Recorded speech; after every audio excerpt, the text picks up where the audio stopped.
Today, I want to talk to you about a character with a history of controversies. The poor representation they present, the violent nature of their story, that they're constantly vying for the attention of a man who only ever abuses them physically and emotionally.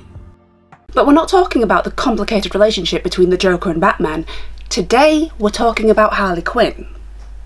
Harley Quinzel was birthed as an original character on the Batman animated series, keeping with the tradition of the 90s cartoons based on movies that were not suitable for kids. It was the 90s, it was wild times.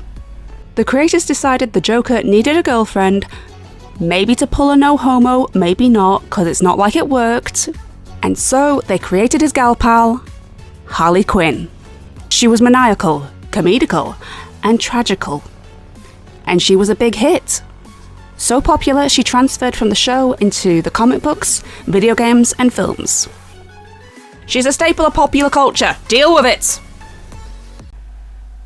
I'm sorry, that was unnecessarily confrontational. And with the new Suicide Squad movie being released this week, it only goes to reflect that popularity as she's one of the few supporting buttresses of the DCU. Oh. Well, go make me a liar, why don't you? And as a fan of this character, I wanted to do a deep dive into that popularity and try to explain why we love Harley Quinn. Firstly, I'm starting off with something very shallow. A real shock, I know. Did I mention I'm a cosplayer? I just love aesthetics. I like aesthetics. And as I've said before, Batman villains always have a great aesthetic. And I know there are plenty of stylish villains in the world, even in other DC stories, but my main thought is always, yeah, but can I make it steampunk?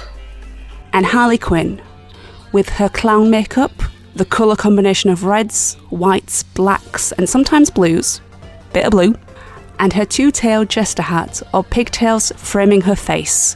Her look and style has been emulated or a source of inspiration, with as many cosplayers crafting perfect recreations of original designs as using her look to make their own outfits. But wouldn't it be great if I could talk to one of these other Quinn cosplayers? That's called an awkward segue.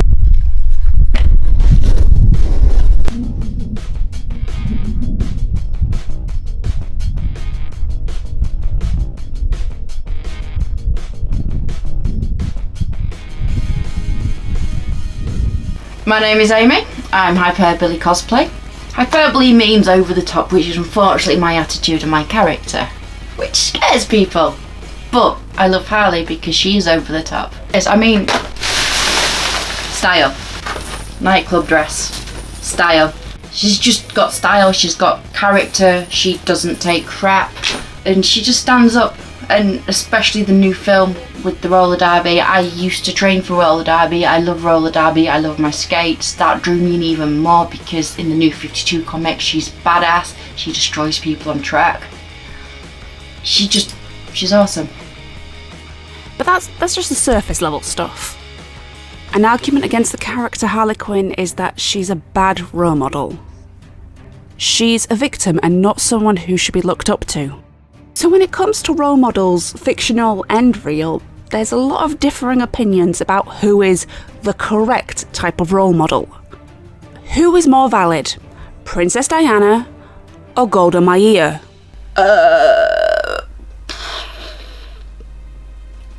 Depends on the person. Take me, for example. I'm a big fan of Marilyn Monroe, but someone could argue that I shouldn't really because she's a bad role model. Someone who only perpetuated the stereotype of the sexy, dumb, blonde woman. But as Monroe herself said, it takes a smart brunette to play a dumb blonde. Yes, the joke's on us, because she wasn't even a real blonde. And that is a comparison that the Birds of Prey movie seemed to agree with. Also, DC, if you were going to steal ideas right out of my subconscious, then where is my Apollo and Midnight romantic comedy, eh? Eh? But maybe there is another case to be made here.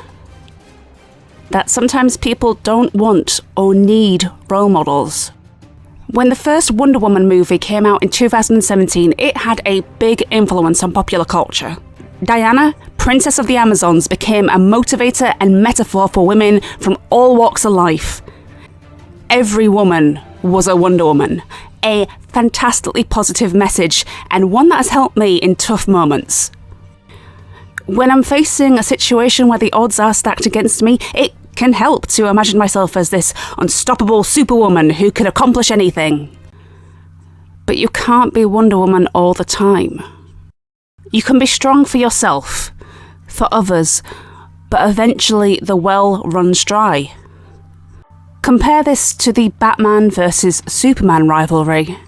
Which hero is the best, with Batman always seeming to win out? Like the phrase goes, always be yourself, unless you can be Batman. I don't know why though, apparently he won't even go down on his girlfriend. Boy, the internet was having a normal one that day.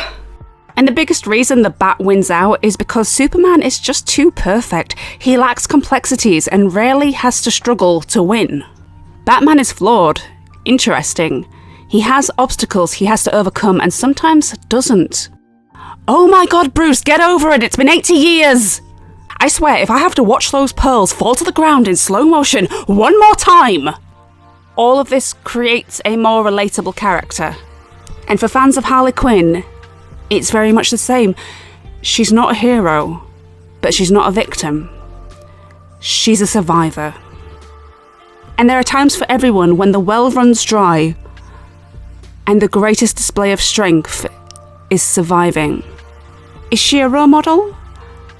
That's up to each audience member to decide for themselves.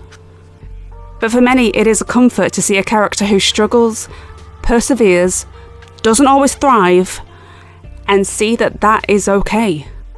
Now, if you know Harley Quinn, you might know she's not the pinnacle of mental health. She's just crazy. Thank you, Rick. Yeah, so mental health representation is always getting better, but it still has a ways to go. Just looking up depressed gets you loads of pictures of people staring forlornly out of windows while it's raining. You think I have the energy to get up and go to a window? As sardonic filth peddler, and yes I do mean that as a compliment, Joe Brand says, there are so many cliches associated with mental health, such as the fine line between lunacy and genius, which are, on the whole, a load of rubbish. Mental health is messy. I'm not going to go into this too deeply. I don't feel comfortable or qualified to go diagnosing anyone, real or no. But I do want to take a moment to show some appreciation. She's not a good representation of mental health, but she is weirdly accurate. When it comes to the journey to mental health, the path doesn't always have a clear horizon. And that's what Harley Quinn is. She's messy, and we're probably never going to see a 100% healthy Harley, but that doesn't stop her from keeping on, and trying to live her best life. Filling her time with hobbies, positive relationships, and a work-life balance. The important thing is, she's out of the house and she's meeting new people. Harley doesn't wait to be in a better place to pursue her joy, and that's kind of how you get there. I feel like I'm forgetting something. What is your opinion on Harley and Joker's relationship? I think he's an absolute buttface. He is the epitome of what we should not be looking for in a guy. And she doesn't need him. I think he's an absolute waste of space. He's a control freak who really needs to get back in his box. Let's face it, the guy's an absolute bumhead. I've got to not swear, it's YouTuber parody. Yes, so let's face the grease-painted elephant in the room. Harley and the Joker's relationship has never been healthy. Abuse, obsession, cruelty. Most of the depictions of their relationship, even the sugar-coated ones, frame it this way. Even if it's first implied they're going to live happily ever after, it don't stay that way. And yep, the fandom does romanticise this relationship, and I'd be a hypocrite to say I've never partaken. Even though I do now understand my mistake.